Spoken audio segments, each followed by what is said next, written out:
দেখুন ভাই, আমি পুরুষের দ্বিতীয় বিয়ে সম্পর্কে আপনার লেকচার শুনেছি। পুরুষরা একের অধিক বিয়ে করতে খুব পছন্দ করে এবং ইসলাম তাদের সেটার অনুমতি দেয়। এমনকি সেটার জন্যেরও তাদের দরকার, তাদের প্রথম স্ত্রী দ্বিতীয় স্ত্রীর অনুমতির দরকার নেই, যদি তারা তৃতীয় বা চতুর্থ বিয়ের জন্য যায়। আপনার কাছে আমার প্রশ্ন হল যে নারীদের মধ্যে ধৈর্য কম থাকে এবং সামাজিক পরিস্থিতিতে যেখানে একটা পরিবার চালানোই খুব কঠিন, সেখানে যখন ব্যক্তি দুটো তিনটে করতে চায়, যদিও তারা জানে তারা তাদের সাথে ন্যায় বিচার করতে পারবে না, এমন অবস্থায় কিছু রাষ্ট্র এটাকে বাধ্যতামূলক আইন করেছে যে পুরুষ সেখানে যাওয়ার আগে প্রথম স্ত্রীর কাছ থেকে অনুমতি নিতে হবে।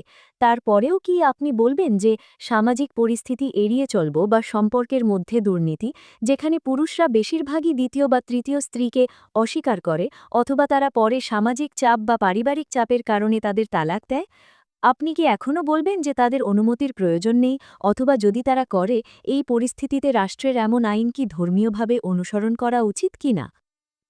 বোন প্রশ্ন করেছেন যে অধিকাংশ পুরুষ দ্বিতীয় স্ত্রী রাখতে ভালোবাসে। আমার মনে হয় তিনি একটা জরিপ করেছেন, তাই না? আমি এর শিকার। সরি? আমি এর শিকার। না, আপনি যদি ভুক্তভোগী হন, আপনি সব পুরুষকে এক কাতারে ফেলতে পারেন না। আপনি যদি কিছু জিনিসের শিকার হন, আপনি বলতে পারেন না অধিকাংশ পুরুষ। আপনি বলতে পারেন কিছু পুরুষ সমস্যা নেই, ঠিক? আপনি যদি ভুক্তভোগী হন, আপনি সব পুরুষকে এক কাতারে ফেলতে পারেন না। ওকে, যাই হোক, আপনার প্রশ্নে আসছি যে পুরুষরা যখন তারা দ্বিতীয় স্ত্রীকে বিয়ে করতে চায়, তাদের অনুমতি নিতে হয় না, কারণ আল্লাহ তাদের কোরআনে অনুমতি দিয়েছেন। কিন্তু কিছু রাষ্ট্র বলেছে যে তাদের অনুমতি নেওয়া বাধ্যতামূলক হওয়া উচিত। আমার মতামত কি? ইসলামে আল্লাহ কোরআনে সূরা নিসার ৪ নম্বর অধ্যায়ের ৩ নম্বর আয়াতে বলেছেন, তোমার পছন্দের নারীকে বিয়ে করো, ২, ৩ বা ৪, কিন্তু যদি তুমি ন্যায়বিচার করতে না পারো তবে মাত্র একজনকে বিয়ে করো। এই বক্তব্য মাত্র একজনকে বিয়ে করো শুধুমাত্র কোরআনে দেওয়া হয়েছে এবং অন্য কোনো ধর্মগ্রন্থে নেই। যদি আপনি ন্যায়বিচার করতে না পারেন তবে আপনাকে মাত্র একজনকে বিয়ে করতে হবে। তার মানে কোরআন পুরুষকে অনুমতি দেয় ২, ৩ বা ৪ জন স্ত্রী রাখার, কিন্তু তারা ন্যায়বিচার করতে না পারলে মাত্র একজনকে। ইসলামে সাধারণত একজন স্বামীর দ্বিতীয় বিয়ে করার আগে স্ত্রীর অনুমতি নেওয়ার প্রয়োজন নেই, কিন্তু ইসলামে একজন হবু স্ত্রী স্বামীর ওপর শরীয়ত অনুমোদিত যে কোনো শর্ত আরোপ করতে পারে।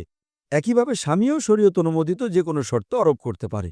তার মানে যদি কোনো নারী কোনো পুরুষকে বিয়ে করে, সে শর্ত দিতে পারে যে আমি তোমাকে শুধু এই শর্তে বিয়ে করব যে তুমি পারবে না, তুমি দ্বিতীয় স্ত্রী গ্রহণ করবে না।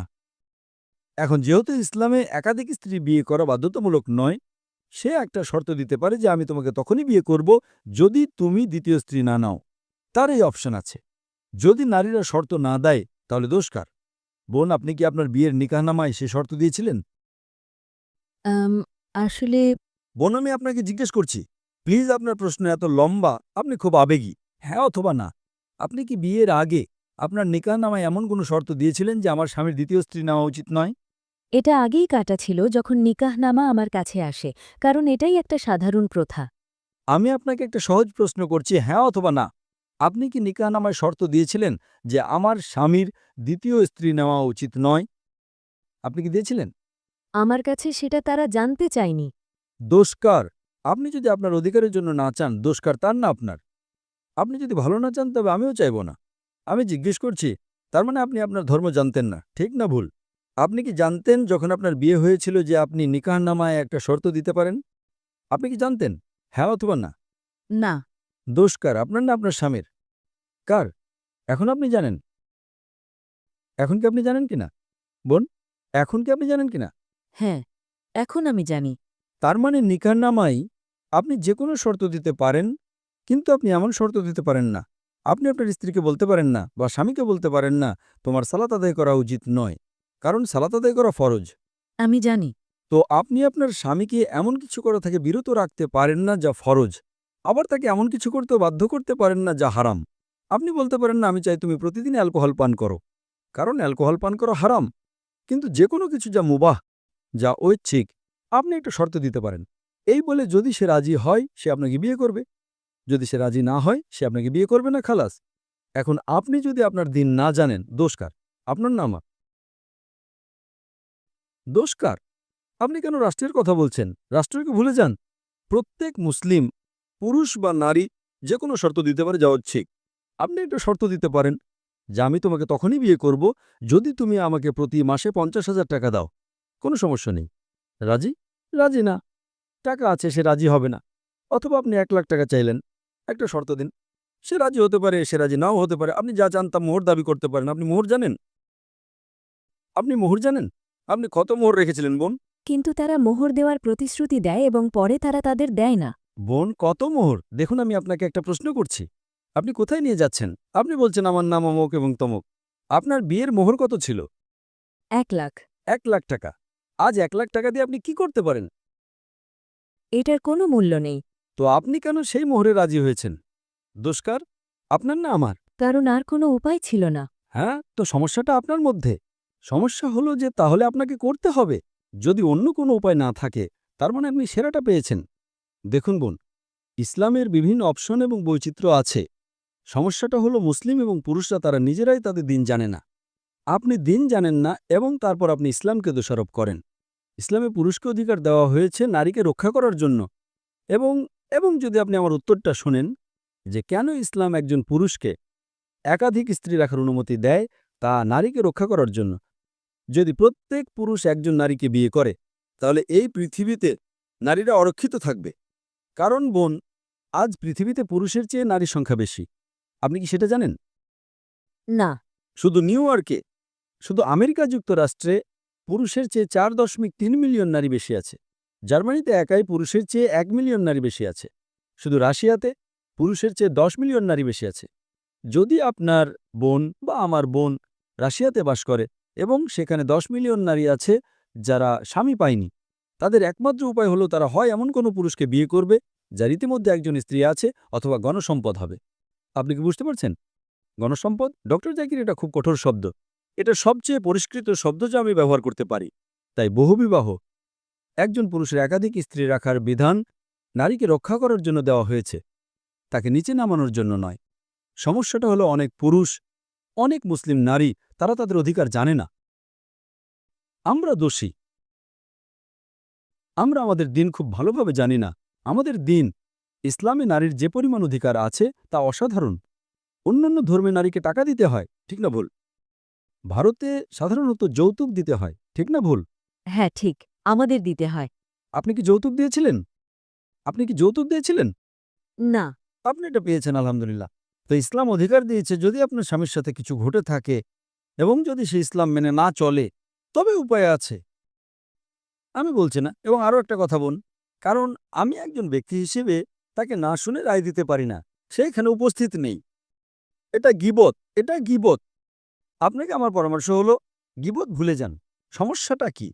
আমাকে একটা কথা বলেন, যদি স্বামী প্রতিদিন বাইরে যায়, বাইরে অন্য নারীর কাছে, যতক্ষণ সে বিয়ে না করে, অধিকাংশ স্ত্রী কিছু মনে করতো না। না না, সমস্যা নেই, লুকিয়ে করো, পাবলিক যেন না জানে। ঠিক? আপনি আমেরিকায় যান, তারা থিত হওয়ার আগে 8 জন ভিন্ন ভিন্ন যৌন সঙ্গী রাখে। একজন ভালো মুসলিমা বলবে, আমি আমার মুসলিম বোনকে পাবলিক প্রপার্টি হওয়া থেকে আটকাবো। আমি স্বামী ভাগ করে নিতে কিছু মনে করব না যদি সে একজন ভালো মুসলিমা হয়। আপনি কি বুঝতে পারছেন? বোন, আপনি কি বুঝতে পারছেন? আমি বুঝতে পারছি, কিন্তু আমার জীবন নষ্ট করে ফেলেছে আর আপনি বলছেন আমার দোষ। আমার মনে হচ্ছে আপনি মানসিকভাবে খুব উত্তেজিত, কারণ আপনার স্বামী দ্বিতীয় স্ত্রী নিয়েছে। না, এটা ইস্যু নয়। সমস্যা হলো সে তার সম্পর্কের দায়িত্ব নিচ্ছে না। এটাই সমস্যা। এটাই আপনার মাধ্যমে আমার বার্তা যারা এখানে আছে সবার জন্যে। দয়া করে যদি আপনারা সম্পর্কের দায়িত্ব নিতে চান তবে ভালোভাবে নিন। সম্পর্ক ত্যাগ করবেন না, কারণ সম্পর্কের দায়িত্ব না নেওয়া মানে, যখন সে দ্বিতীয় স্ত্রীকে বিয়ে করেছিল সে কি বলেছিল সে দ্বিতীয় স্ত্রী কিনা? কিন্তু যদি সে আপনাকে কোনো কথা না বলে ছেড়ে চলে যায়, আপনি জানেন না সে কোথায়, সে আপনাকে আপনার হাত খরচ দিচ্ছে না, সে জানছে না আপনি কোন অবস্থায় আছেন, তাহলে বোন, বোন, এইসব কিছুর কোনো গুরুত্ব নেই, কারণ আমরা অপরপক্ষ না শুনে রায় দিতে পারি না। আপনি আপনার স্বামীর যতই সমালোচনা করেন। পয়েন্ট নাম্বার 1, একজন ভালো মুসলিমের জনসম্মুখে স্বামীর সমালোচনা করবে না। আপনি কি বুঝতে পারছেন? পাবলিক আমাকে চেনে না, পাবলিক সেই লোকটিকে চেনে না। আল্লাহ কোরআনে বলেছেন, ইন্নাল্লাহা মা সাবরিন। নিশ্চয়ই আল্লাহ তাদের সাথে। এমনকি আমার স্ত্রী, সে যতই খারাপ হোক, আমি মাশাআল্লাহ, সে খুব ভালো, মাশাআল্লাহ, সে পৃথিবীর সেরা স্ত্রী। কিন্তু এমনকি আমার স্ত্রী যদি সবচেয়ে খারাপ স্ত্রী হতো, আমি কখনো তার সমালোচনা করতাম না, কারণ আমি জান্নাতে যেতে চাই। আমাদের প্রিয় নবী মুহাম্মদ সাল্লাল্লাহু আলাইহি সাল্লাম বলেছেন, সেরা মুসলিম সেই যে তার পরিবারের কাছে সেরা, স্ত্রীর কাছে। এখন যদি আপনার স্বামী ধারণাগতভাবে ভালো না হয়, আপনি তার সাথে ভালো হন, খালাস। তার বলা উচিত, আমি আমার স্ত্রীকে কত নির্যাতন করছি, তবুও সে আমার প্রশংসা করছে। তার হৃদয় গলে যাওয়া উচিত। হৃদয় না গললেও আপনি জান্নাতে যাবেন। আপনি কি জানেন বোন, আপনি আপনার জান্নাত হারাচ্ছেন। বোন, আপনার প্রতি আমার উপদেশ হলো, জনসম্মুখে আপনার স্বামীর সমালোচনা করে আপনি জান্নাত হারাচ্ছেন।